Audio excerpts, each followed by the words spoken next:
No one expected that a Navy SEAL would inherit nothing more than an old lodge and a single silver coin engraved with North. The three heirs laughed, convinced it was nothing but a sentimental gift from an old man who had lost his edge. But some legacies are not measured in money. They are measured by the one brave enough to stay and keep them alive. The soldier understood that the coin was never about wealth, and it was the final act of trust from a father who believed in a son not bound by blood. A storm was approaching, the town was beginning to fracture, and doors were on the verge of closing for good. Miracles do not begin with light falling from the sky. They begin with a decision not to sell what is sacred. Before we begin, tell us where you're watching from, and don't forget to like and subscribe so we can continue sharing stories that truly matter. Now, let's step into the story. Morning in northern Minnesota did not rush. It arrived slowly, like an old man easing into a wooden chair. Light spilled across the frozen lake in pale sheets of silver, and the pine trees along the shoreline stood quiet and solemn, their branches heavy with snow that had fallen overnight. At the very end of a narrow road that the county plow sometimes forgot, Adrian Cross was already awake. He moved without noise inside his small cabin, an efficient space of timber walls, iron hooks, and a cast-iron stove that ticked softly as it cooled. The cabin smelled faintly of cedar smoke and cold air. Adrian preferred it that way. Clean, simple, nothing extra. He stood about 6'1", his build lean and compact, muscle earned through repetition rather than display. No beard softened his features. His face was clean-shaven, exposing a square jaw and defined cheekbones that made him look perpetually alert. His dark brown hair was cut in a disciplined military style, slightly longer than a strict SEAL cut, but still close enough to show he had never truly left that world. His skin was light, but wind-burnished by northern winters, and his gray-blue eyes held a steady awareness that made people lower their voices without knowing why. He wore the same thing he wore every day, an old olive-gray tactical combat shirt, fabric softened with Timmy, and cuffs frayed at the edges and shoulders slightly faded from weather and washing. Beneath it, a deep red thermal layer peaked at the collar. His combat pants were earth-toned brown, mixed with moss-green knees worn thin from years of kneeling on wood floors, gravel, and snow. The cargo pockets sagged slightly from use. His boots were old military work boots, scuffed but solid. On his wrist sat a scratched military watch that kept perfect time. He tightened the laces without thinking. Across the room, Ranger lifted his head. The German Shepherd was 6 years old, sable-coated cream, gray, and black woven into a thick northern pelt. His amber eyes watched Adrian with steady intelligence. The black harness with a subtle dark red trim fit snug against his chest. Ranger did not wag wildly.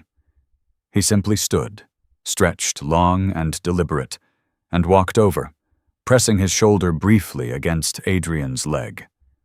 It was their ritual. "Morning," Adrian said quietly. Ranger exhaled, a low sound that was almost a reply. Outside, and the air bit at exposed skin, Adrian inhaled deeply. The cold always grounded him. It cut through the fog in his head that sometimes lingered after dreams he did not discuss. He grabbed the snow shovel leaning against the porch. 3 houses down, Mrs. Eleanor Whitaker's walkway was buried. Eleanor Whitaker was 78 years old and stood barely 5'2", her spine curved gently from time. Her hair, once a bright honey blonde, had faded into soft silver she wore pinned in a loose bun. Her face was lined but open, eyes a watery blue that still held humor. Since her husband passed 5 winters ago, she had lived alone in the small white house with blue shutters. She moved slower now. Arthritis had claimed her hands. Adrian didn't knock when he arrived. He simply started shoveling. Ranger sat at the edge of the driveway, ears flicking toward distant sounds. The scrape of metal against snow was steady, measured. Eleanor opened her door halfway through. Eleanor, wrapped in a thick, cream-colored sweater and a knitted scarf. "You're up before the sun again," she called softly. Adrian glanced up, breath visible in the cold. "Snow doesn't care about the clock." She smiled at that. She always did. Eleanor studied him in a way that mothers study men who look like they never learned how to rest. She had once asked him, gently, what war he had been in. He had answered only, "A few." She never asked again. Ranger trotted over to her, better lowering his head so she could scratch behind his ear. "Good boy," she whispered. There was a moment small but steady where the world felt balanced. Adrian finished the walkway and stacked the snow neatly away from the steps. "You come by later," Eleanor said. "I baked bread." He nodded once. "I'll check your furnace, too." She waved him off as if it were nothing, but her eyes softened in gratitude. Back at the cabin, Adrian poured coffee into a dented metal mug. The steam curled upward, catching the thin sunlight now stretching across the frozen lake. He sat on the porch step. This was the hour he allowed himself to think. Not about combat, not about the men he had lost, but about silence. He had chosen this town because it did not ask questions.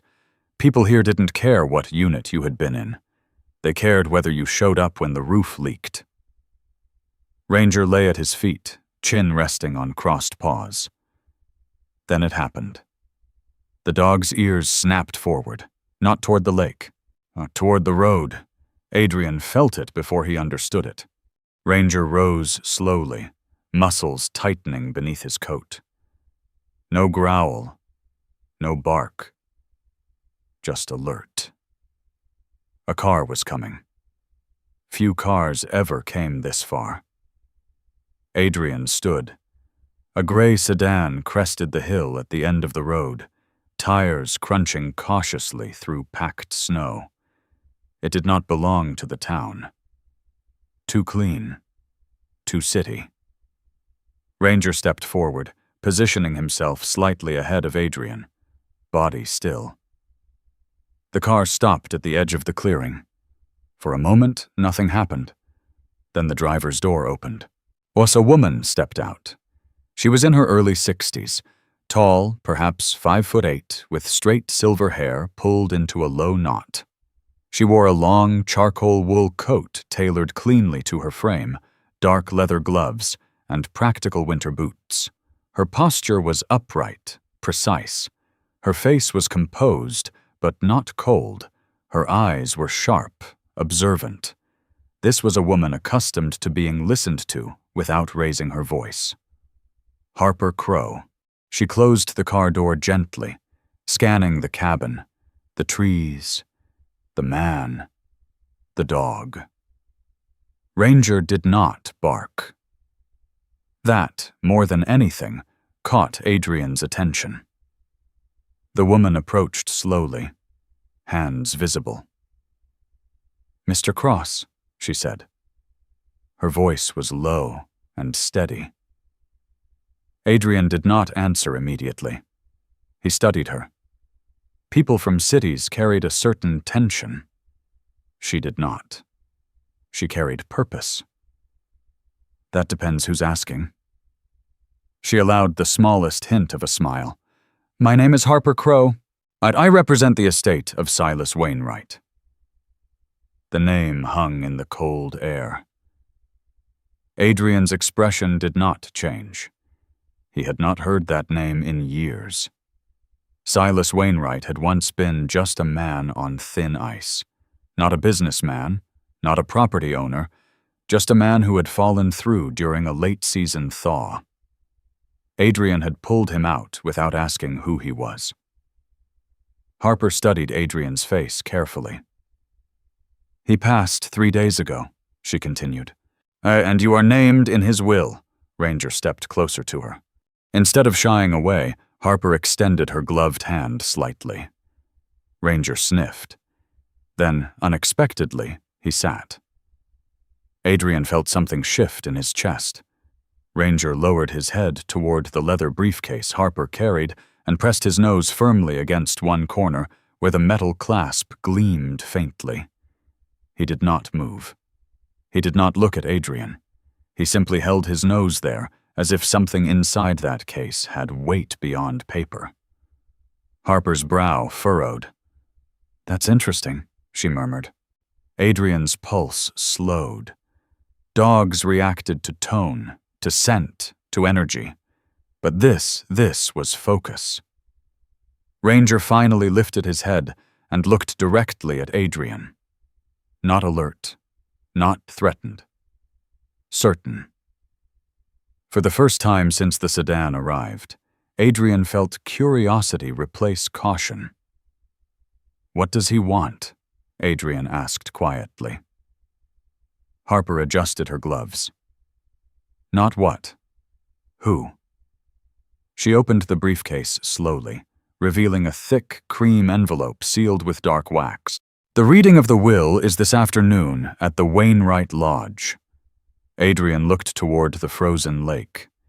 He had not stepped inside that lodge since the rescue. He remembered the man's grip shaking but firm as he lay on the ice afterward. "You didn't ask my name," Silas had said that day. "I didn't need it," Adrian had answered. Now that name had returned. "I don't want money," Adrian said flatly. Harper studied him carefully. "I'm aware." There was no accusation in her tone, only recognition. "This isn't about money," she said. "Mr. Wainwright was very specific." Ranger stood and moved to Adrian's side again, brushing his leg. The wind picked up slightly, carrying the scent of pine and distant chimney smoke. Adrian exhaled slowly. He did not like unfinished business. And he did not like that Ranger seemed to already understand something he did not. "What time?" he asked. 2:00. Harper handed him the envelope. Her fingers were steady. "Whether you come or not," she added gently, "something was left in your name." She returned to her car without further explanation. The engine started. The sedan disappeared back down the road. Silence returned. But it felt different now. Adrian stood alone in the clearing, envelope in hand. Ranger leaned lightly against his knee. The frozen lake reflected the brightening sky. For a man who had chosen quiet, this felt like the beginning of noise. He looked down at the seal. Once Silas Wainwright had been a man with warm eyes and frost-bitten fingers. He had laughed after nearly dying. He had said, "You stayed." Adrian ran a thumb along the wax seal. He did not yet break it. Inside the cabin, the stove ticked softly again. Ranger nudged the envelope once more, not impatient, certain. Adrian finally stepped toward the door. He had no idea what waited at the lodge, but he knew one thing. He would go. Not for inheritance, not for closure, but because some promises, spoken or not, had a way of finding their way back across frozen lakes. And because when Ranger chose to stand, Adrian had learned to follow. The Wainwright Lodge sat where the pines thinned and the lake widened, as if the shoreline needed room to breathe. In daylight, it looked less like a business and more like a memory that refused to leave. 2 stories of weathered timber, wide windows framed in white, and a long porch that faced the ice. Snow lay in soft drifts along the steps. A faded sign near the road still read Wainwright Lodge in hand-painted letters, the kind of work someone once did with pride and a steady wrist. Adrian Cross parked his truck beside a row of empty spaces. The tires crunched over packed snow, a sound so clean it almost felt polite. He stepped out into air sharp enough to sting the inside of his nose. Ranger followed, harness straps dark against his thick sable coat. The German Shepherd moved with an effortless confidence. 6 years old, strong without being bulky, amber eyes tracking everything at once. He paused at the porch, sniffed the wood, then lifted his head as if tasting the place in his mind. Adrian stood for a moment and listened. The lodge had its own silence.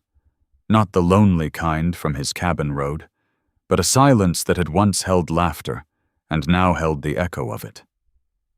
He had been here once before, long enough ago that the memory felt like a photograph left in sunlight edges blurred, the center still vivid.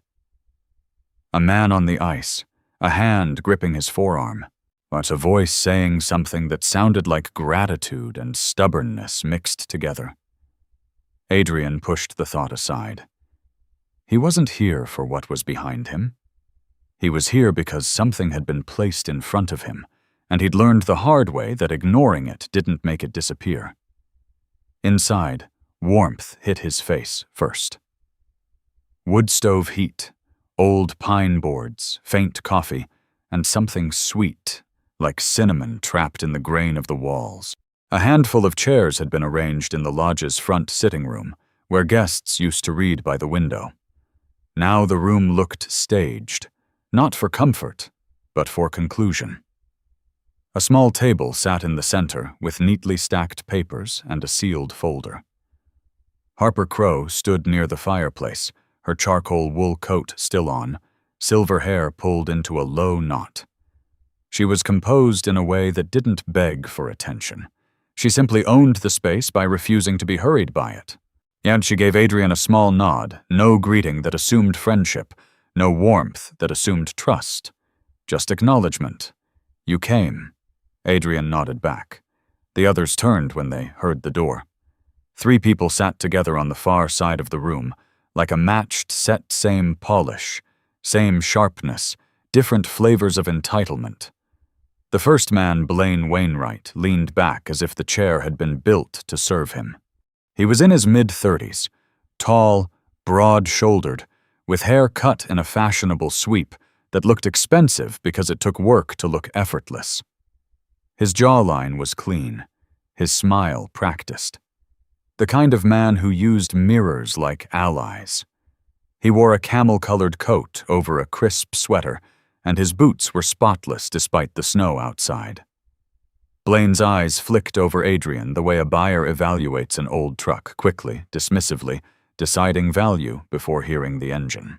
Was next to him sat Gage Wainwright, built like someone who'd once been athletic and now only used his strength for intimidation. He had close-cropped hair, a heavier brow, and a short, shadowy stubble that looked less like style and more like neglect. His mouth had a natural downward pull, as if he'd trained it through years of disapproval. His hands were large, knuckles thick, and he kept flexing them against his thighs, as if his body couldn't stand being still. Sloane Wainwright sat with legs crossed and posture perfect, as if she'd learned early that elegance could be used like a blade. She was in her early 30s, slender, with glossy dark hair falling straight to her shoulders and skin that looked untouched by winter air. Her makeup was subtle and expensive effort disguised as natural beauty. Her eyes were a cool gray, the kind that could turn sympathy into sarcasm without changing shape. Thus they watched Adrian enter, as if he'd wandered into the wrong room. Ranger walked in behind him and stopped beside Adrian's knee. The dog's presence made the air feel different, like a steady drumbeat under a song. Sloane's gaze flicked to Ranger, then away, as if acknowledging an animal was beneath her.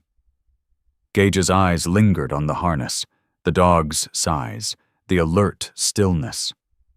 His jaw tightened, the instinct of a man who disliked anything he couldn't control.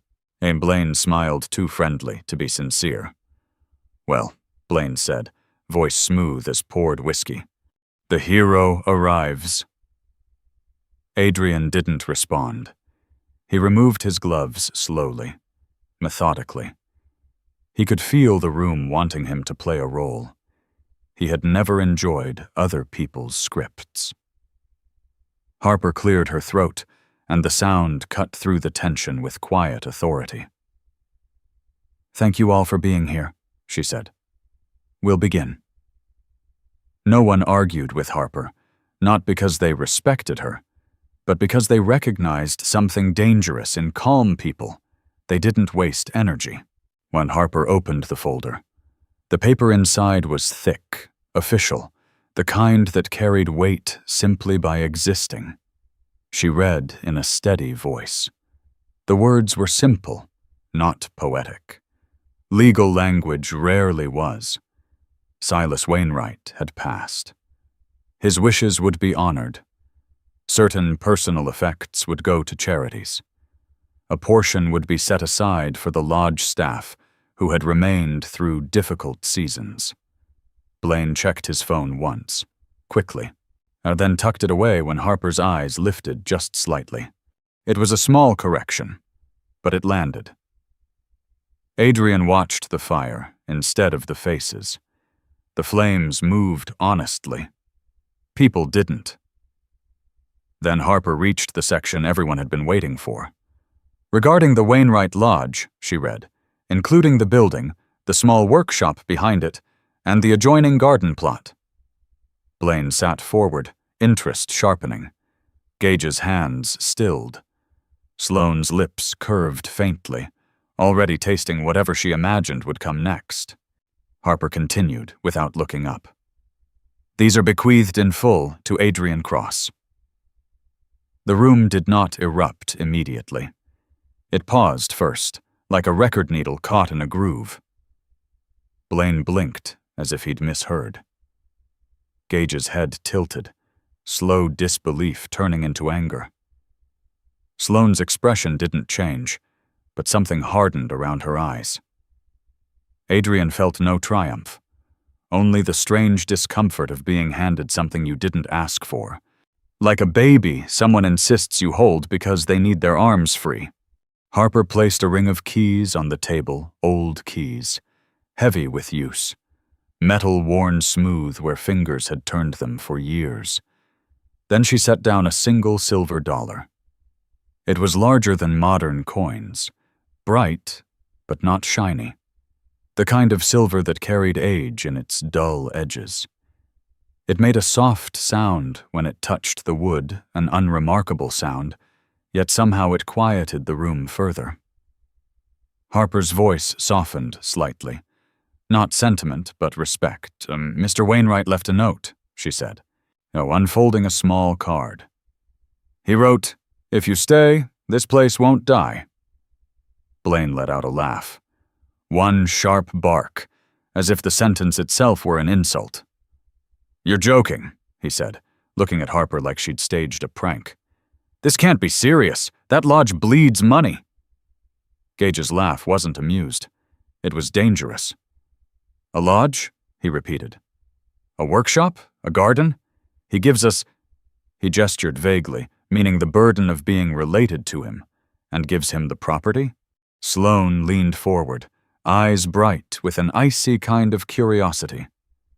"And a coin," she said, voice silky. "How charming. A fairy tale." Adrian didn't touch the keys or the coin yet. He stared at them as if they were equipment he hadn't trained on.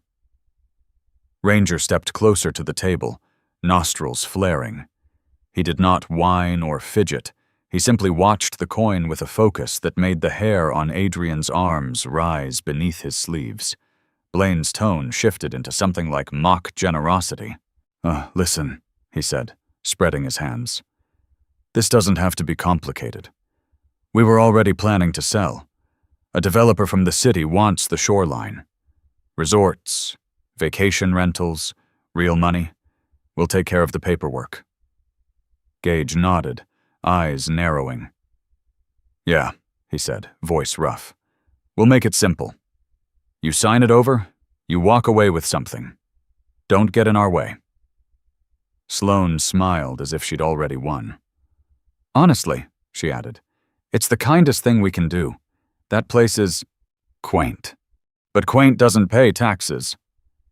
Harper looked at them with a calm that bordered on pity. This is what Mr. Wainwright wanted, she said, and it is legally binding. Gage's chair scraped against the floor as he stood halfway, anger pulling him up like a string. Legally binding? He snapped. To give a stranger the lodge? Who even is he to Silas? Adrian finally lifted his gaze. I pulled him out of the ice, he said simply. The room went still again. Gusum Blaine's smile faltered for a fraction of a second, then returned, brighter. Oh, Blaine said, as if that explained everything. So this is guilt, gratitude, some old man drama. Adrian's jaw tightened, not because of Blaine, but because the word drama made Silas sound like a joke. Harper did not raise her voice. She didn't need to. Mr. Cross is not required to justify his relationship with Mr. Wainwright, she said. We are here to execute the will. Sloane's eyes slid to Adrian's clothes, his worn tactical shirt, the faded cuffs, the boots scarred by real work. Her expression turned faintly amused. So what are you going to do? She asked. Run a little charity cabin? Serve cocoa to the retirees? Adrian felt the old instinct to disappear, leave, avoid, let louder people fight among themselves. That instinct had saved him in war. It didn't serve him in a town where people needed someone to show up. He looked at the keys again, and they were not glamorous, they were not powerful, they were responsibility shaped in metal. He reached out and picked them up. The weight surprised him, heavier than he expected, as if each key carried its own story. Then he took the silver dollar between his fingers. Cold. Solid. He turned it, feeling the ridges along the edge. And there it was, tiny, engraved with careful precision. North. He didn't know why the word tightened his throat, but it did. Something about it felt like a direction and a promise at the same time. Ranger stepped closer and placed one paw gently on Adrian's boot, an anchoring touch, soft but deliberate. Adrian glanced down. The dog's amber eyes were fixed not on Blaine, not on Gage, not on Sloane, but on Adrian, as if asking a question without sound. Are you leaving this to them? Or are you staying? Yet in that quiet gaze was something that felt older than the room, like the kind of truth people used to swear by when they believed words mattered. Adrian realized, with a strange clarity, that the lodge wasn't a prize. It was a test. Not of intelligence, of heart. The moment passed as quickly as it came. Ranger lowered his paw, calm again. But the imprint remained like warmth on skin after someone lets go. Adrian turned back to the room. I'm not selling, he said. Blaine laughed again, but now it had an edge. You don't even know what you're refusing, he said. We're talking about real money. Adrian's voice stayed even. I know what I'm refusing. Gage stood fully now, anger rising. You think you can just what? Move in? Play caretaker? His eyes cut to Ranger. Hide behind a dog? Ranger's ears lifted. Not aggressive. Attentive. The kind of attention that made people rethink their next step. Harper closed the folder with a soft, final sound. This concludes the reading, she said. Mr. Cross, I'll need your signature on the transfer documents. Blaine leaned forward, smile gone. This isn't over, he said quietly. the first time his voice sounded real. Sloane stood as well, smoothing her coat like nothing had happened, but her eyes stayed sharp. "You'll get tired," she said, almost kindly. "Everyone does." Gage muttered something under his breath that sounded like a threat and a promise tangled together. They left in a rush of expensive fabric and cold air, the door closing behind them with a thud that echoed through the lodge. For a moment, only the fire spoke. Harper handed Adrian a pen. He signed where she indicated clean, practiced handwriting, the kind that came from filling out forms in places where mistakes cost lives. When it was done, Harper slid the keys toward him again, as if returning something that had always been his. "Mr. Wainwright believed you were the kind of man who stays," she said. Adrian didn't answer. The compliment made him uncomfortable. Praise always had. He stood and looked around the sitting room. The furniture was worn, patched in places. The windows were clean, but old. A faint draft curled along the floorboards. Ranger walked past Adrian into the main lobby area, where the ceilings rose higher and the light from the front windows poured in like pale gold. The dog paused, turning in a slow circle, sniffing the air. Then he lay down in the middle of the lobby, exactly where a welcome mat used to be. Front legs stretched forward, head lifted, body relaxed but present. Like a guard, like a promise. Adrian watched him for a long moment. In the dog's stillness, the lodge felt less empty. Harper gathered her papers, her movements neat and quiet. "I'll leave you to it," she said. "Call if you need anything." Adrian nodded once. When Harper stepped out into the snow, the lodge grew quiet again, but this time it wasn't the quiet of abandonment. It was the quiet of something waiting to be brought back to life. Adrian stood in the doorway between the sitting room and the lobby, keys heavy in his hand, silver dollar cold against his palm. Ranger's amber eyes met his, and Adrian, who had spent years learning how to clear rooms and hold lines, felt the unfamiliar weight of a different mission settle onto his shoulders. Not a battlefield, a building, a town, a door that needed to open when someone knocked. He exhaled slowly, tasting wood smoke and winter. Then he stepped forward into the lodge that was now his to keep from dying. The first night inside the lodge did not feel like ownership. It felt like watch duty. Adrian didn't bring much with him from the cabin, just a duffel bag, a toolbox, and Ranger's bedroll. The lodge smelled faintly of old varnish and dormant warmth, as if the building had been holding its breath for years and was unsure whether to inhale again. He walked the halls slowly. Floorboards creaked beneath his boots, not in complaint but in memory, and the walls carried framed photographs. Fishermen grinning beside the lake, families in flannel, children bundled in oversized coats holding mugs bigger than their hands. Time had yellowed the edges, but not the joy in the images. Adrian paused in the main dining area. Sunlight angled through tall windows, glancing off dust motes suspended in the air. The tables were solid pine, scarred by years of use. He ran a hand across one surface and felt grooves where plates had been set down with laughter. And this place had not been built for profit. It had been built for people. Ranger moved methodically through the room, nose close to the floorboards, tracing invisible histories. The dog's tail remained low but relaxed. His amber eyes moved from door to door, mapping exits and corners with the quiet precision of instinct. Adrian found the thermostat near the hallway and adjusted it upward. The pipes groaned softly as heat began to move through them. He had slept in worse places.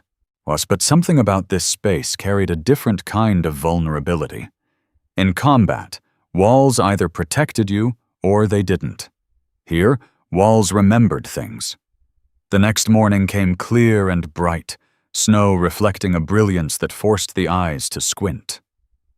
Adrian rose before sunrise out of habit. He stoked the fire in the stove and brewed coffee in the old kitchen, where copper pans hung from hooks, and a faded recipe card sat pinned to a corkboard. Cinnamon bread, SW. He left it there. By mid-morning, word had traveled. Northern towns ran on conversation, not announcements. The first knock was soft.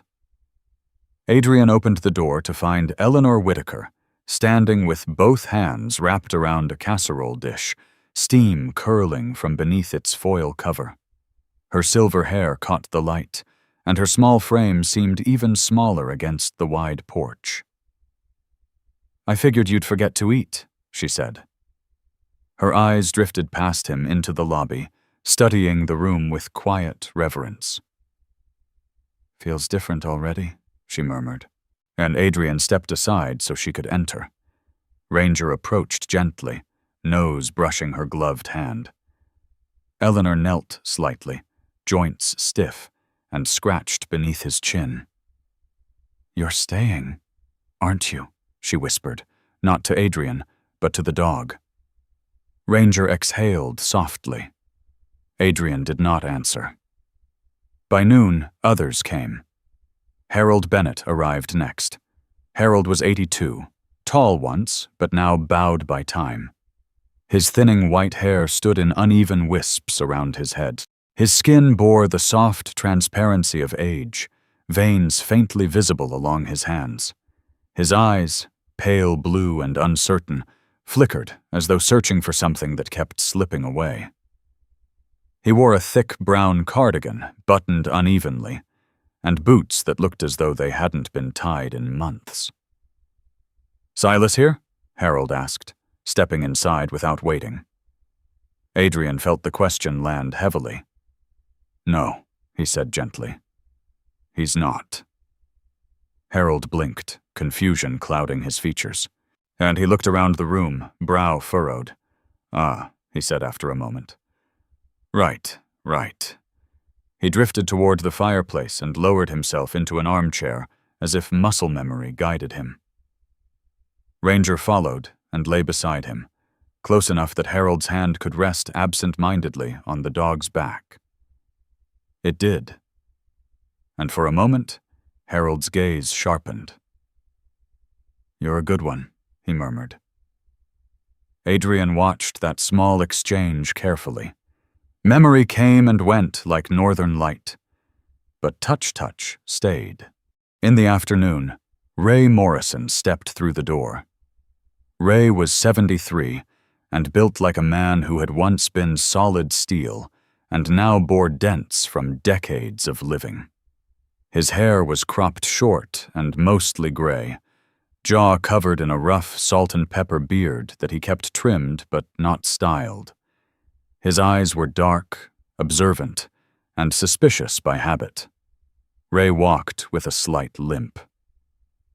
Vietnam had taken more than his hearing in one ear, and he wore a heavy flannel jacket lined with wool and carried the smell of engine oil with him. He did not smile. "So," Ray said, glancing around, voice gravelly. "You're the new keeper." Adrian met his gaze evenly. "Something like that." Ray nodded once, slow. "You plan on running it like a business?" he asked. Adrian considered. "No." Ray studied him for a long second, then let out a quiet breath. "Good." He sat down near the window, facing the lake. Ranger looked up briefly, and then returned to resting against Harold's chair. By evening, the lodge felt warmer, not just in temperature, but in sound. Eleanor moved into the kitchen as though she'd never left, setting out her casserole and finding plates with instinctive familiarity. Ray offered to check the old generator in the workshop. Harold dozed lightly by the fire, hand resting against Ranger's thick fur. Adrian stood in the doorway between rooms, watching. He had expected obligation. He had not expected this. And the sense of a place that people had already claimed long before he signed anything. A draft brushed his neck. He turned toward the hallway. There were guest rooms upstairs. Small, practical, each with a narrow bed and simple quilts folded neatly at the foot. He climbed halfway, boots quiet against the wood. On the landing, he paused. Silas's office door stood slightly ajar. Adrian hadn't entered it yet. He didn't know why. Perhaps because some rooms held more than furniture. He pushed the door open gently. The office smelled faintly of tobacco and old paper. A desk sat near the window, papers stacked in neat piles. A bookshelf lined one wall, spines cracked from use, and on the far wall hung a large map of the region: lakes, roads, forests marked in red ink. Adrian stepped closer. Small circles dotted the map at irregular intervals. He didn't recognize their meaning. Behind him, Ranger padded into the room without being called. The dog moved straight to the desk and placed his nose against one drawer. He didn't scratch. He didn't whine. He simply stood there. Adrian watched him. There was no urgency in Ranger's posture, no alarm, no threat, only insistence. As if something inside that drawer belonged not to the past, but to what the lodge would become. Adrian hesitated. He had learned to respect Ranger's instincts, but he had also learned not to chase every signal like superstition. Still, the quiet in the office felt charged. He knelt and opened the drawer slowly. Inside lay a stack of folded papers tied with string and a small leather-bound notebook worn at the edges. Adrian didn't open it. Not yet. He closed the drawer gently and rested his hand on the desk. "Later," he murmured. Ranger stepped back, satisfied. Downstairs, Eleanor's laughter drifted upward light, genuine. Adrian felt something shift in his chest again. Not responsibility this time. Belonging. He descended the stairs and rejoined the others. The casserole was simple chicken, vegetables, and herbs that tasted like care. Ray spoke quietly about a carburetor issue he'd fixed in town. Harold woke briefly, asking whether the lake was safe to fish yet. "No," Adrian said. "Not yet." Harold nodded, as if that made perfect sense. As the sun dipped lower, light pooled across the frozen surface outside, turning the world into a field of gold and white. Ray rose to leave first. He stopped at the door and looked back at Adrian. "You know," he said, voice rough but steady, "places like this don't survive on money." Adrian tilted his head slightly. "They survive on somebody deciding not to walk away." Ray's eyes flicked to Ranger. "Don't let them push you out." Adrian didn't ask who them were. He already knew. After everyone left, silence settled again, but not the hollow kind. This silence felt like the space after a promise is spoken. Adrian stood in the middle of the lobby, keys hanging from a hook by the door now, a fire crackling softly. Ranger moved to the center of the room and lay down, head resting between his paws. Guarding. Waiting. Adrian walked to the front door and opened it briefly.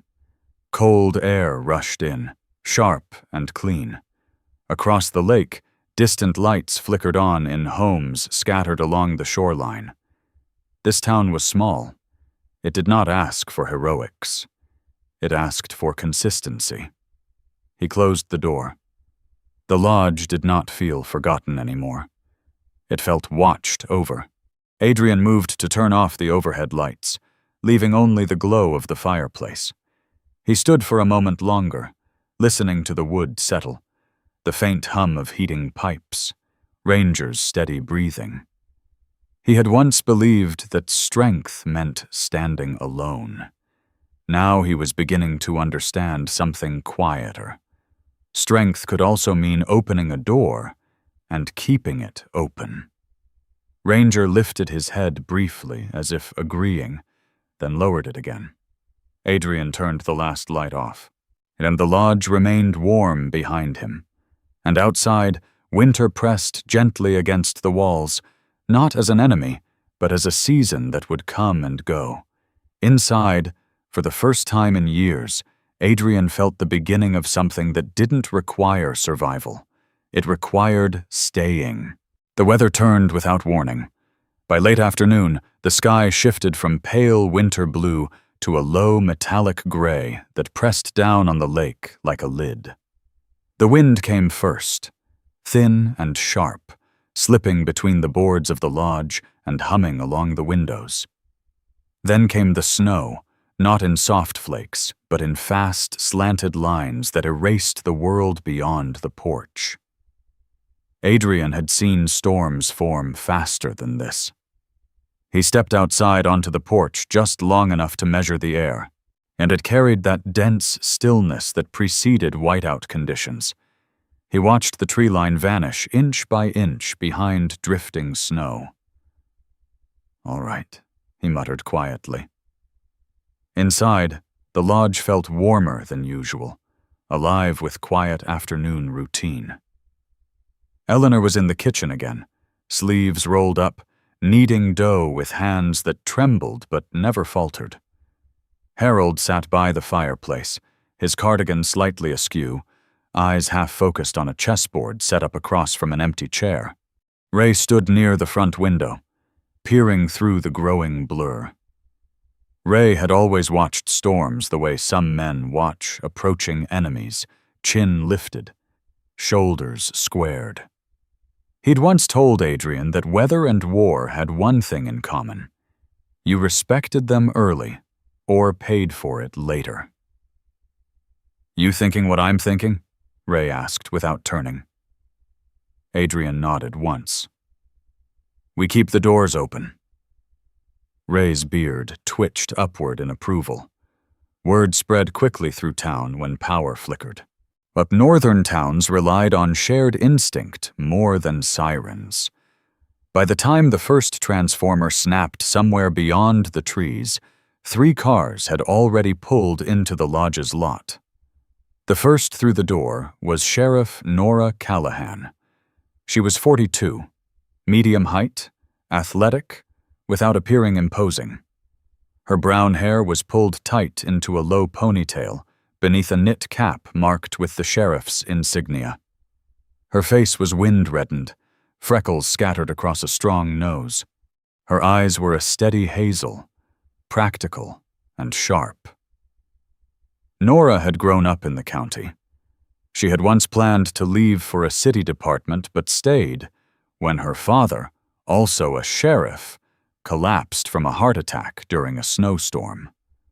Since then, storms made her jaw tighten. "Power's out on the west side," she said briskly, stamping snow from her boots. "Roads are closing faster than we thought."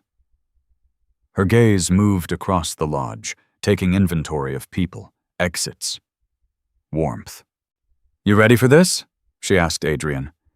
He met her eyes calmly. "Already started." Ranger stood behind Adrian, watching Nora with focused attention. He didn't bark. He assessed. Nora crouched briefly and offered her gloved hand. Ranger sniffed, then leaned slightly forward. "Good dog," she said, standing again. 2 more figures entered, shoulders dusted white. A young couple, Ethan and Mara Collins. Ethan was 28, and lanky, was with wind-burned cheeks and sandy hair flattened under a baseball cap. His expression carried the quiet anxiety of someone not yet used to responsibility. Mara, shorter and sturdier, had dark curls tucked beneath a wool hat and eyes that flashed determination even when fear crept in. She held a toddler bundled in blankets, the child's round face barely visible. Their furnace had gone out. "Stay," Adrian told them simply. He moved toward the back workshop, boots heavy against the floorboards. Ray followed without being asked. They rolled out the portable generator together, the machine older but solid. Ray checked the fuel line with practiced hands.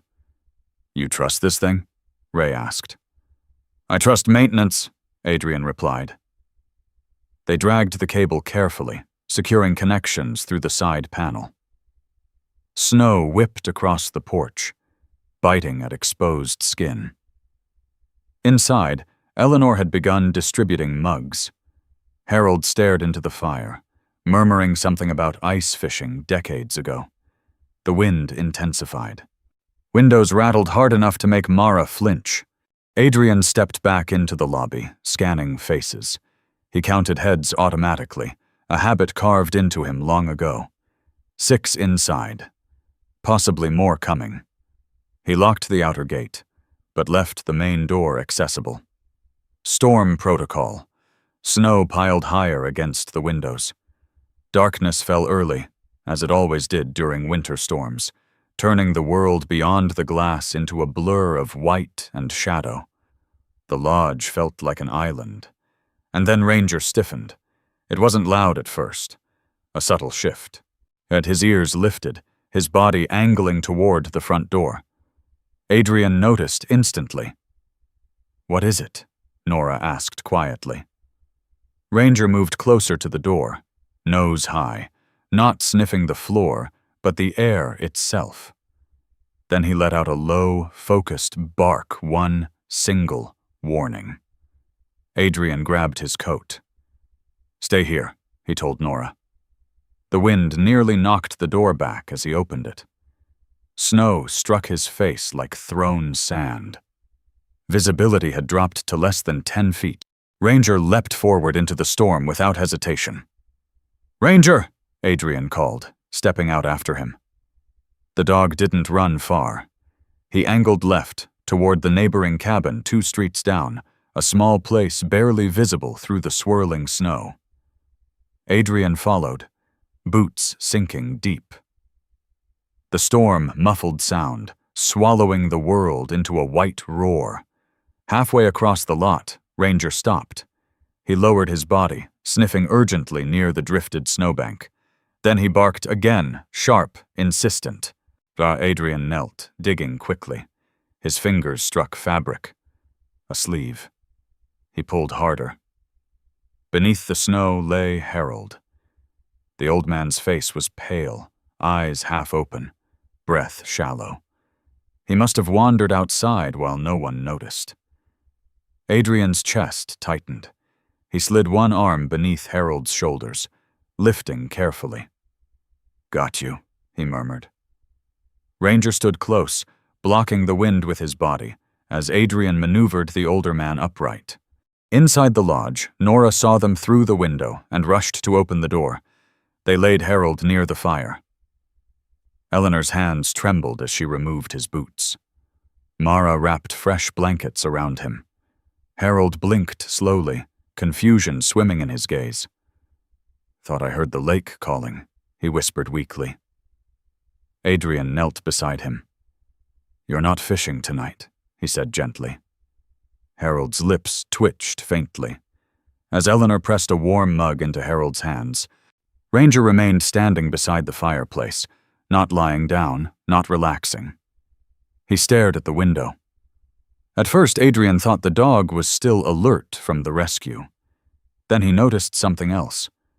Ranger's body wasn't tense. It was waiting. Not for danger. For someone.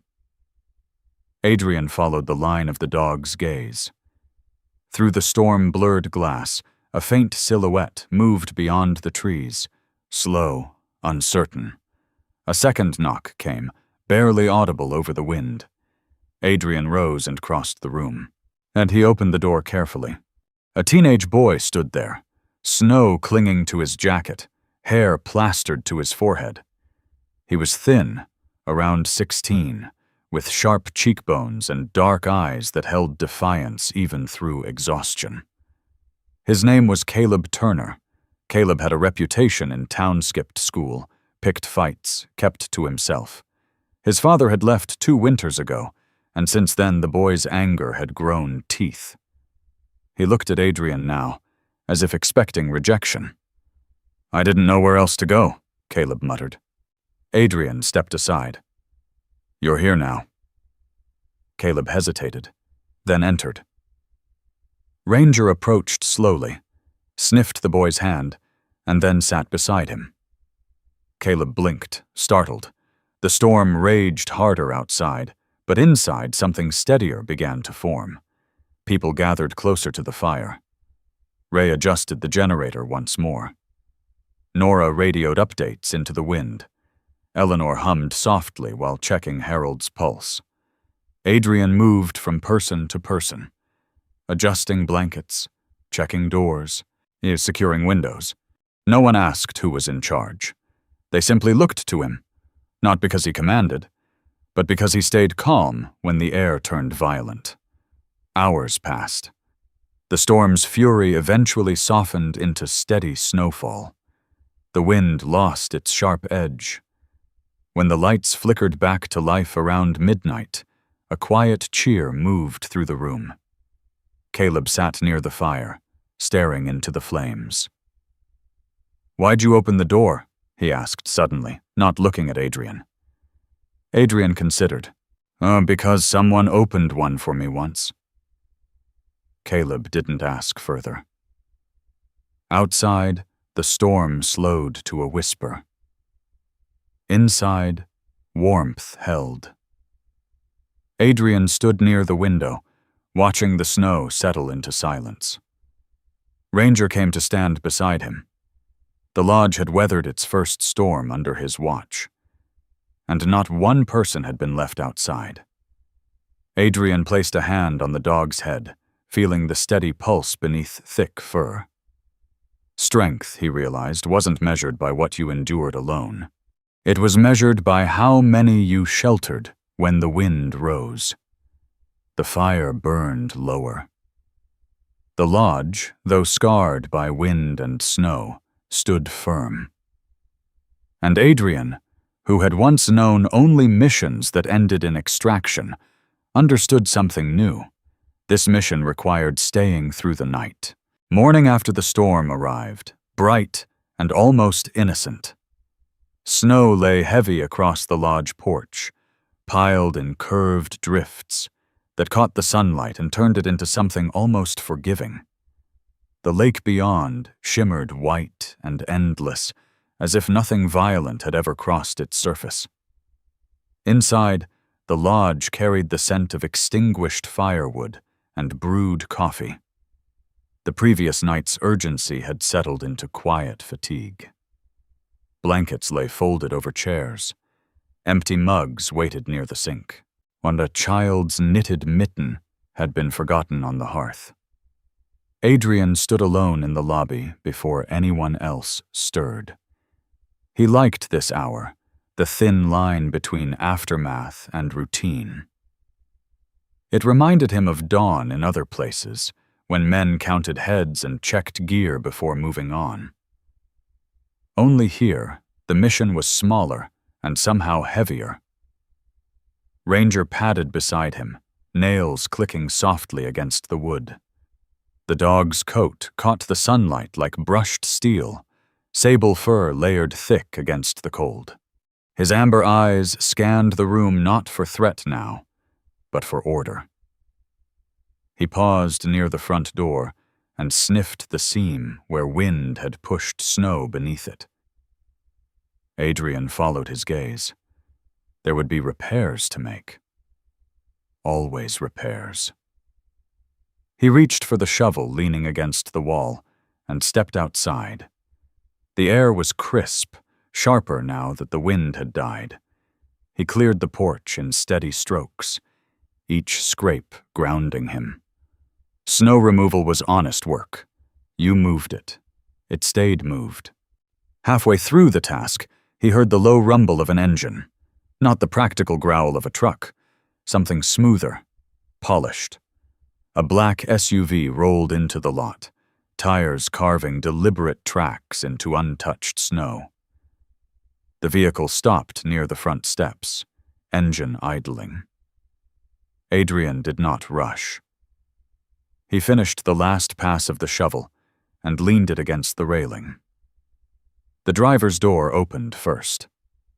Blaine Wainwright stepped out, coat tailored and expensive, boots clearly unsuited for deep snow. His hair was perfectly styled despite the weather, jaw clean, confidence worn like cologne.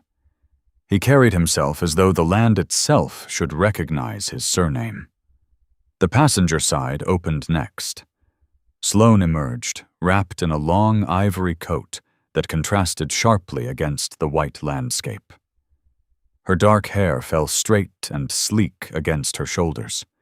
She wore sunglasses despite the winter glare, removing them slowly as if unveiling judgment.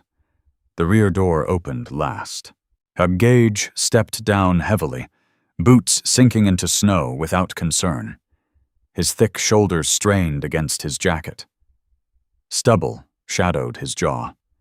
His eyes moved immediately to the lodge, measuring it like something already priced. They did not greet Adrian.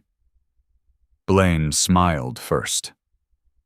"Well," he said, voice smooth and bright, "you survived your first storm."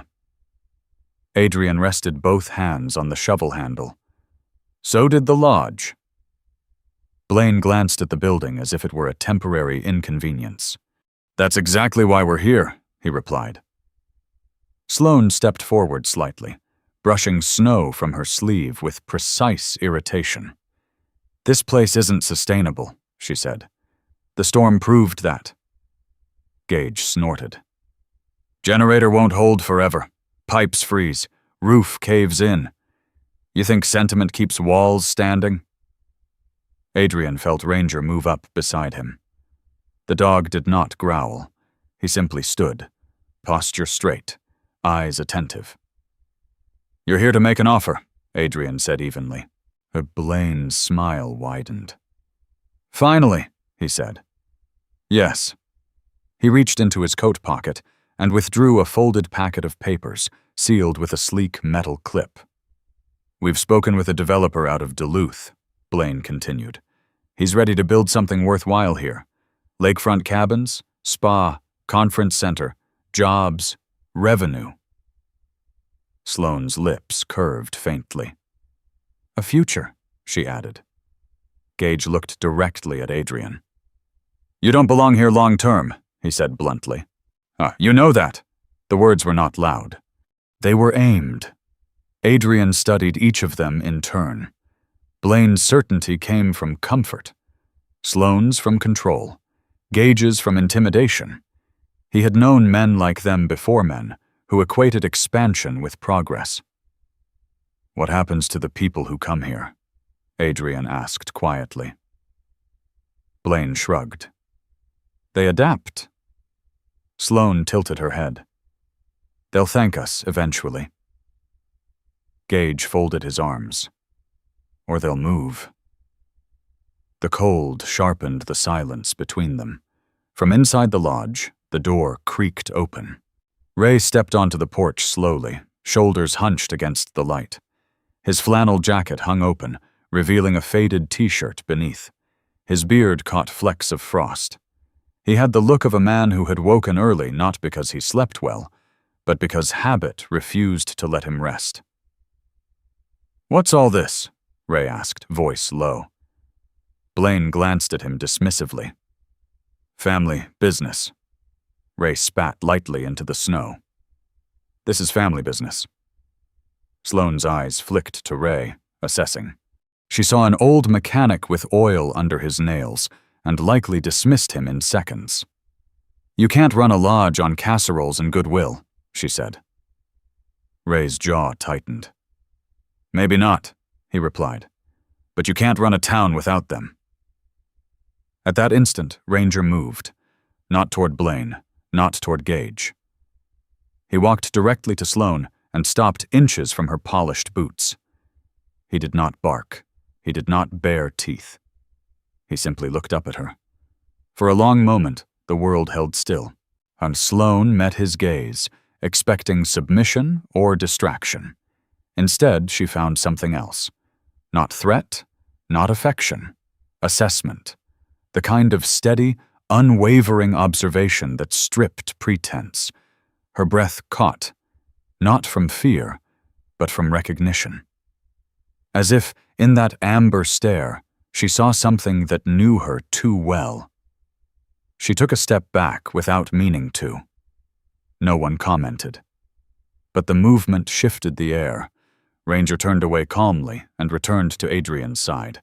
Blaine cleared his throat. "Let's not dramatize this," he said, regaining composure. "We're offering you a clean exit.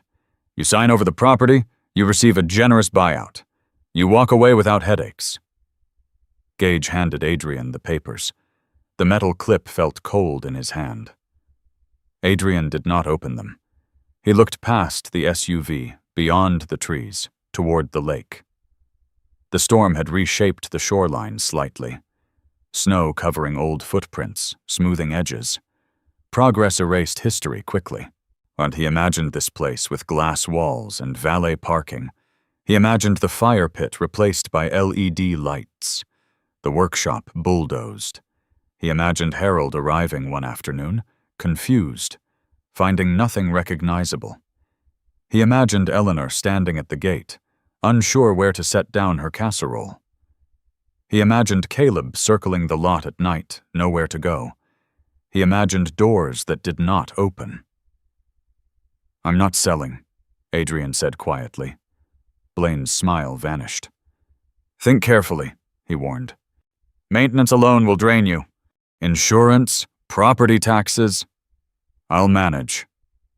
Gage stepped forward, boots grinding snow. "You think stubborn makes you noble?" Adrian's gaze did not waver. "No," he said. "It makes me responsible." Sloane recovered her composure and adjusted her coat. "You'll regret this," she said softly. "Maybe," Adrian replied, "but I won't regret staying." The words surprised even him. Ray exhaled slowly beside him. Blaine snapped the papers closed and slid them back into his pocket. "This isn't over," he said. As Gage shot one last look at the lodge, anger simmering beneath his skin. They returned to the SUV, doors slamming with finality.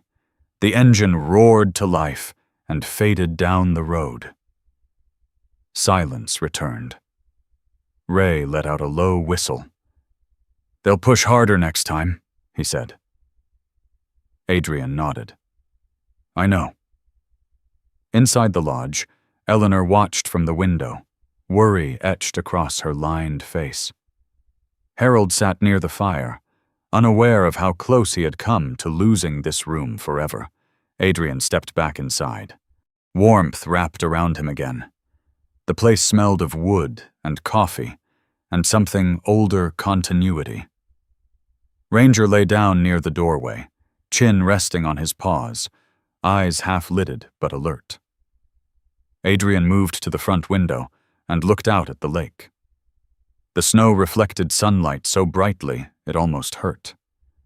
He understood now that the fight for this lodge would not be dramatic. No headlines, no grand speeches. It would be persistent. And persistence, he knew, was a language he spoke fluently. He placed the keys on the hook beside the door. The metal clicked softly against wood. Outside, the tire tracks left by the SUV were already beginning to fill with new snow.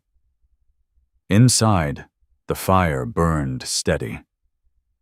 The lodge stood where it always had. And Adrian, who had once measured success by extraction points and clear exits, felt something shift deeper within him. Some missions did not end. They endured. He glanced at Ranger, who met his eyes briefly. The dog did not need words. Neither did the building. Adrian turned away from the window and walked toward the kitchen, where Eleanor was already setting water to boil. The day moved forward, as days always did. The lodge remained, and so did he. The cold that morning was the kind that carried sound farther than it should. Snow had hardened overnight, forming a crust that cracked sharply under each step. The sky stretched wide and pale above the lake, deceptively calm after the storm. Sunlight skimmed across the frozen surface like a blade. Adrian was stacking split wood along the lodge's side wall when he heard it. Not a shout. Not at first. Just the echo of something breaking through stillness. A ranger's head snapped up before Adrian consciously registered the noise. The German shepherd froze mid-step. Ears forward, body angled toward the tree line west of the property. His tail lifted slightly, not in aggression but in focus. Then came the sound again, a voice, high, thin, frantic. "Help!" Adrian didn't wait for confirmation. He dropped the log and moved. Ranger bolted ahead, harness flashing dark against snow. Powerful legs slicing through drifts with ease. Adrian followed, boots breaking crust, breath already fogging in front of him. The voice came again. Clearer now. "Dad!" The word tore through the trees like a warning flare. They crossed the property boundary quickly and entered the narrow forest strip that ran along the lake's edge. Pines crowded together, branches heavy with snow. The air inside the woods felt colder, muted. Adrian scanned as he moved, tracking broken branches, disturbed snow. Direction of sound. And Ranger veered left without hesitation. The dog's nose skimmed low, then high, catching scent currents Adrian couldn't read. His pace quickened. They found him 50 yards in. A small figure crouched at the base of a leaning birch, mittened hands gripping the trunk as if it could anchor him to the world. The boy couldn't have been more than 10. He was thin beneath an oversized winter coat, blue knit cap askew, cheeks raw with cold. His dark hair stuck damply to his forehead. His eyes wide, gray, frightened darted between Adrian and the woods behind him. "My dad, he fell," the boy stammered. Adrian knelt to the boy's level. "What's your name?" "Liam," he whispered. Liam's lower lip trembled, but he did not cry. He had likely learned that crying didn't solve much. "Where is he?" Liam pointed deeper into the trees. Ranger was already moving. Adrian stood and followed the boy's direction. Snow thinned near the lake's edge where wind had scoured it flat. Once they found the man 20 yards farther, he lay half-twisted in the snow beside a shallow ravine, one leg bent unnaturally beneath him. His breath fogged faintly in the air. Blood had dried in a thin line along his temple. The man was in his late 30s, broad-shouldered, with a thick beard rimed in frost. His hair was dark and cropped unevenly, as if he cut it himself. His jacket was heavy canvas, worn at the elbows. His boots were sturdy but poorly laced. This was Daniel Turner, Caleb's father. The same man who had left town 2 winters ago. Adrian recognized him from old stories. Temper, pride, unfinished arguments. Daniel groaned faintly as Adrian knelt beside him. "Don't move," Adrian said calmly. Daniel's eyes fluttered open. They were a familiar hazel sharp, stubborn. "You," Daniel muttered weakly. There was history there, though not between them directly. Adrian assessed quickly. Possible concussion, likely fractured leg, exposure risk rising. Ranger stood near Daniel's head, a body angled against the wind, steady and alert. "Liam," Adrian called softly. "Come here." The boy approached, eyes wide, face pale but composed beyond his years. "Is he going to die?" Liam asked bluntly. Adrian met his gaze. "No." The certainty in his voice was deliberate. Adrian removed his gloves briefly, checking Daniel's pulse and responsiveness. Strong but fading under cold stress. He pulled out his phone. No signal. "Of course." He looked at Ranger. The dog's chest rose and fell steadily, eyes attentive. "Stay," Adrian told Liam. "Keep talking to him." Liam nodded, crouching near his father's shoulder. Adrian rose, scanning the terrain. They needed to move him carefully. The lodge was closest shelter. He fashioned a makeshift splint using fallen branches and a belt from his own coat, stabilizing Daniel's leg as best he could.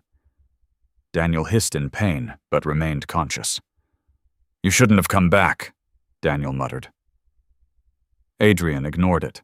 On 2 trips would take too long. He made a decision. "Ranger," he said quietly. The dog moved instantly to his side. Ranger did something unexpected. He stepped directly toward Liam and pressed his head firmly against the boy's chest. Not nudging. Anchoring.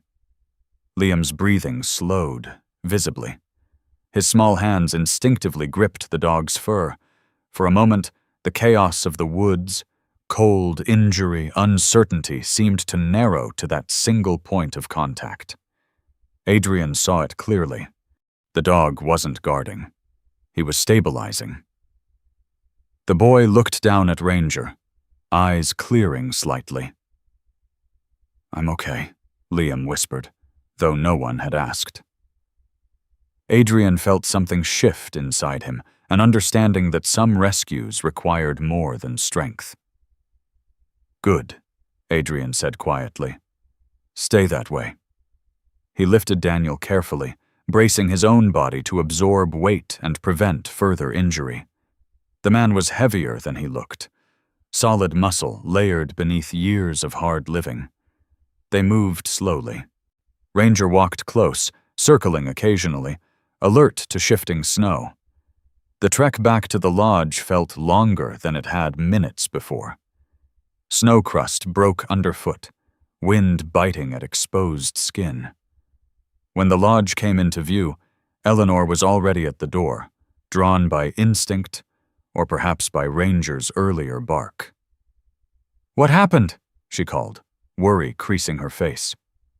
"Call Nora," Adrian replied, "and the ambulance." Ray appeared behind her instantly, boots half-laced. "Bring him in," Ray said, clearing a path. They laid Daniel near the fire, carefully propping his leg. Liam hovered nearby, hands clenched. Caleb stood frozen near the back wall. He had been helping stack wood when the commotion began. Now he stared at his father with a mixture of anger and something more fragile. Caleb was taller than Liam by several inches 16, lean and tense, dark hair falling into his eyes. His jaw was set too tightly for someone his age. Daniel's gaze found him. For a second, pride and regret flickered together. "Should have listened," Daniel murmured weakly. Caleb did not respond. Sheriff Nora arrived within 15 minutes, breath clouding as she stepped inside. She assessed quickly, kneeling beside Daniel. "You're lucky," she said bluntly. "Another hour out there?" Daniel nodded faintly.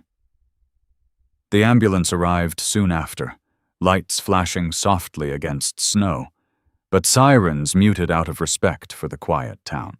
2 paramedics entered, one a woman in her early 30s with close-cropped blonde hair and calm blue eyes, movements efficient and confident. The other a tall, broad man with a shaved head and a gentle demeanor that softened his imposing frame. They stabilized Daniel carefully, lifting him onto a stretcher.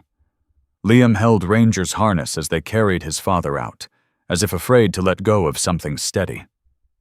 Caleb remained near the fire. When the door closed and the ambulance lights faded into the distance, Silence lingered. Caleb finally spoke. "He wasn't supposed to come back," he said, voice low. Adrian looked at him. "People don't always return for the right reasons," Adrian replied. "But sometimes they return because they ran out of wrong ones." Caleb swallowed. "He won't stay," he said. Adrian didn't answer that. He moved to the doorway and looked out at the tree line again. The woods were still now, untouched except for their footprints. Ranger stepped beside him, tail low, posture relaxed again. Adrian crouched and ran a hand along the dog's thick neck. "You knew," he murmured. Ranger blinked slowly. Inside, Eleanor wrapped an arm around Liam, who had begun to shake now that the danger had passed. Ray poured coffee into mugs with steady hands. The lodge had become something more than shelter. It had become response. Adrian stood, shoulders settling into a new kind of weight. What he had spent years entering hostile territory to extract the wounded. Today, the wounded had come to him, and no one had been left behind in the trees. The snow reflected sunlight again, as if nothing had happened. But the tracks leading into the forest remained visible, a reminder that some lines crossed the boundary between danger and safety. Adrian stepped back inside. The door closed firmly behind him. Warmth met him again, and for the first time, he understood that this lodge did not merely need protection from developers. It needed protection from absence. He glanced at Ranger, who was already lying near the hearth, watchful but at ease. The mission continued. Not in headlines, but in footsteps that led back to the door. The lake began to thaw in places no one could see at first. It started beneath the surface hairline fractures spreading under white stillness, subtle shifts that only those who watched daily would notice. Adrian noticed. He stood at the edge of the dock behind the lodge, boots planted wide against damp boards, gray-blue eyes tracing the faint, dark lines beneath the ice. Spring did not arrive loudly in northern Minnesota. It negotiated. Behind him, the lodge hummed with quiet movement. Pipes no longer groaned under frost. The workshop smelled of fresh-cut wood instead of cold oil. Windows had been resealed, the porch rail reinforced. Small repairs made daily, not for show, but because neglect grew quickly when ignored. Ranger stood beside Adrian, thicker winter coat beginning to shed in uneven patches. The dog's amber eyes reflected sunlight in warm flecks. He had grown more relaxed these past weeks, not softer, but settled. His patrols were slower now, less about scanning for danger and more about checking familiar faces. Inside, Eleanor's laughter floated through the open kitchen window. Daniel Turner had been discharged from the hospital 2 weeks ago. The fracture required pins and patience. He now walked with crutches movements stiff, pride bruised deeper than bone. Adrian turned as the lodge door opened. Daniel stepped carefully onto the porch, jaw shadowed with fresh beard growth, hair combed back roughly. And he had always been broad-shouldered, but injury had narrowed him slightly. His eyes no longer carried only defiance. There was hesitation there now. Behind him, Caleb followed, hands shoved into jacket pockets. The boy had grown quieter since the forest incident, not withdrawn, but watchful. Liam trailed last, more certain now, eyes no longer wide with constant worry. Daniel cleared his throat. "Doc says I can start putting weight on it next week," he said. Adrian nodded once. Good. Silence lingered between them, not hostile, just unpracticed. Daniel leaned on his crutches and glanced toward the lake. "I owe you," he said finally. Adrian did not respond immediately. He remembered the look on Liam's face in the woods. He remembered the sound of that first call for help. "You owe your boys," Adrian said. Daniel swallowed. Caleb's gaze flickered briefly toward Adrian gratitude hidden behind teenage restraint. They stood there together for a moment, while watching thin cracks widen across the lake's surface. The lodge door opened again. Harper Crow stepped out onto the porch, coat lighter now in the changing season. Her silver hair caught a softer breeze. She carried a leather folder tucked beneath one arm. "I thought I'd find you near water," she said to Adrian. There was something almost amused in her voice, though never careless. She handed him the folder. "Property taxes," she explained. "You're officially current." Adrian accepted it without ceremony. Harper studied the lodge, the repaired railings, the swept steps, the faint sound of conversation drifting through open windows. "You've done more in 2 months than some owners manage in years," she observed. Adrian looked back at the building. "I didn't do it alone." Harper's eyes shifted toward Daniel and the boys. "Good," she said quietly. As they spoke, Ranger suddenly stepped forward toward the edge of the dock, head tilting slightly. As he wasn't alert in the way he had been during storms or rescues, he was listening. Adrian followed his gaze. Across the lake, near the far tree line, a small wooden rowboat drifted slowly free from ice that had held it in place for months. The rope securing it had loosened, likely frayed during the winter. The boat moved gently, nudged by thawing currents, not sinking, not lost, simply unanchored.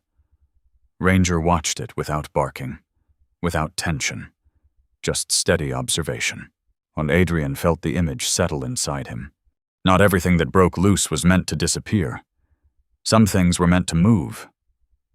The moment passed as the boat caught against a shallow bank farther down the shore. Ranger lowered his head again. Harper, unaware of the symbolism playing quietly between man and dog, adjusted her gloves. "You'll face another hearing in a few months," she said. "The Wainwright siblings haven't given up." Adrian nodded. "I didn't expect them to." Daniel shifted on his crutches. They came by the hardware store last week," he muttered, "asking about survey maps." Caleb's jaw tightened. "They won't win," he said quickly. Adrian glanced at him. "This isn't about winning," he said gently. "It's about staying." Caleb considered that. Ray emerged from the workshop carrying a wooden sign freshly sanded smooth. His beard had grown longer these past weeks, silver threads catching light. He held the sign like something fragile and important. "Thought it was time," Ray said. He turned it around.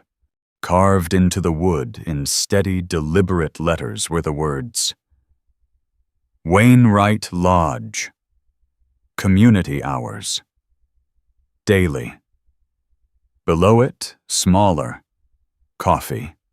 Fire. Door open." Eleanor stepped out behind him, wiping flour from her hands. "You can't have a lodge without hours," she said, smiling softly. Adrian stared at the sign longer than necessary. He had never needed signage before. In his former life, presence was unspoken and temporary. Here, it was declared, was he took the sign from Ray and mounted it beside the front door himself, securing each screw tightly. When he stepped back, something in his chest loosened. The lodge no longer felt inherited. It felt chosen. Inside, Mara Collins had arrived with fresh bread. Ethan followed, carrying a toolbox to help Ray finish reinforcing the back steps. Sheriff Nora stopped by briefly, checking on Daniel and offering practical updates about road maintenance and town permits. People flowed in and out naturally. No one asked whether they belonged. They simply entered. Later that afternoon, Adrian found Caleb sitting alone on the porch steps, staring at the lake. "You ever think about leaving?" Caleb asked quietly. Adrian sat beside him. "Every man thinks about leaving," he replied. "What made you stay?" Adrian considered the question carefully. "I stopped looking for a place that needed a hero," he said, "and started looking for a place that needed someone to show up tomorrow." Caleb nodded slowly. I don't want to be like him," he admitted, glancing toward his father inside. "You won't," Adrian said. "How do you know?" "Because you're asking the question." Caleb let out a breath he didn't know he was holding. Ranger approached and lay between them, tail thumping once against the wood. The sun dipped lower, casting gold across the thawing lake.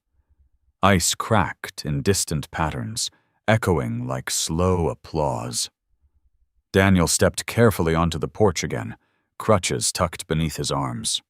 He looked at the sign beside the door, reading it silently. "Community hours," he repeated. Adrian nodded. Daniel shifted his weight. "I can help with repairs," he said quietly. "Once I'm steady." Adrian studied him, not as a rival, not as a liability, but as a man trying to reclaim footing. "You show up," Adrian said. "That's enough." Daniel nodded once. The words meant more than he let show. As evening approached, the lodge glowed warmly against the fading light. From the open door spilled laughter into the yard. The smell of coffee drifted outward. Across the lake, the freed rowboat rested against the shallow bank, no longer drifting. Ranger stood once more near the dock, watching the horizon. Adrian joined him. "You think we're done?" he murmured quietly. Ranger's tail moved once, not an answer, but not uncertainty either. Adrian looked back at the lodge, the repaired roofline, the smoke curling gently from the chimney, the sign declaring its purpose. He thought about storms, about developers, about broken legs and broken pride, about boys learning what staying meant. He had once believed missions were defined by clear endings, extraction points, return flights, debriefs. But this place offered no extraction, only repetition. Open the door. Stoke the fire. Stay through the thaw. He felt no grand triumph, no swelling victory, just steadiness. The lake cracked again in the distance, winter loosening its grip.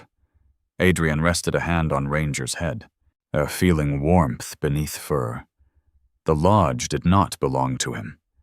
He belonged to it, and as long as someone kept the door open, the building would not die. Behind him, Eleanor called out that coffee was ready. Caleb laughed at something Liam said. Daniel adjusted his crutches and moved carefully inside. Ray argued gently about the correct way to sand cedar. Life ordinary and persistent filled the rooms. Adrian turned from the water and stepped back toward the porch. Ranger followed at his side, and the door remained open. And the man who once measured distance in miles now measured it in mornings. He stepped inside, and he stayed. Sometimes we wait for miracles to arrive like lightning loud, undeniable, impossible to ignore. But more often, miracles arrive quietly. They arrive as a door that stays open during a storm, as a hand that steadies someone who is about to fall, as a dog who senses danger before words can explain it, as a man who decides against every easier option to stay. God does not always part seas in our lives. Sometimes he simply places us exactly where we are needed and waits to see if we will remain. What the miracle was never the storm stopping. It was the people who did not leave when it came. In our daily lives, we may not own a lodge by a frozen lake. We may not rescue someone from the woods. but every one of us stands at a doorway at home, at work, in our communities, where someone is silently hoping it will open. Faith is not always dramatic. Often it looks like consistency. It looks like choosing patience instead of pride. It looks like forgiveness when anger would be easier.